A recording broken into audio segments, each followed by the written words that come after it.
What's up, traders? Matt from the Trade Brigade here doing a technical analysis on ticker symbol SNDL for Sundial growers. These guys are in the marijuana space, so please be aware of headline risk if you decide to trade it.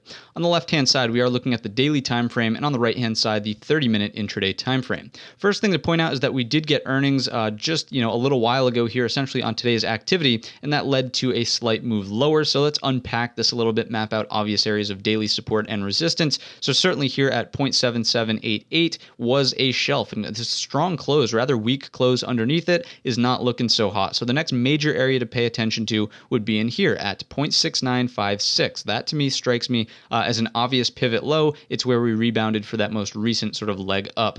Next up, as areas of resistance, should there be a miraculous reversal, which at this point in time I'm not seeing the case for it, but if there is, 0.8308 would be the next major area that we need to clear to maybe come in and retest 0.8867.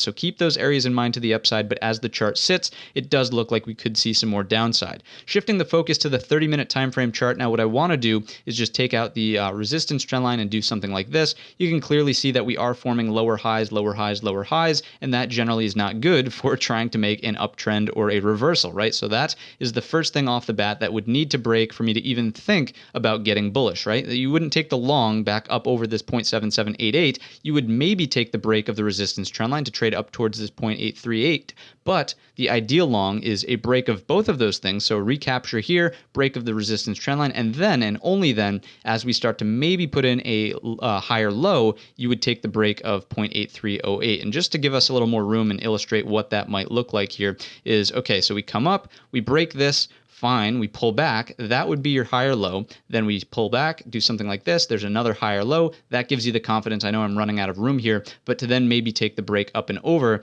that 0.8308 simply because we have more of an uptrend starting to develop. Okay, so that's what you need to look out for in order to go long here. Now, if we do continue lower, and I'll make the case for why I think we will, let's actually do that first and then talk about the potential reversal area, which we've outlined at that 0.6956. So for now, doing something like this, we know that this is the range of the day, and typically, we go to the candle low that we set before we would have known what the pullback would have been, but the low was literally here, right? The first 30 minutes was absolutely nasty, but where did we rebound to? The 38.2. We actually went a little bit higher, but we could not take out the 50% mark. And what do we always say about our Fibonacci's? If you can recapture the 61.8 in either direction, it's likely that you come back up and revisit the 100% retracement, but we were not able to get into the 61.8. And because of that, and because of the weak close back down here towards the lows, that is why we're favoring downside continuation into the following week. But then what would be that potential reversal area look like? Again, if you start to see any sort of hammer candles that form down here,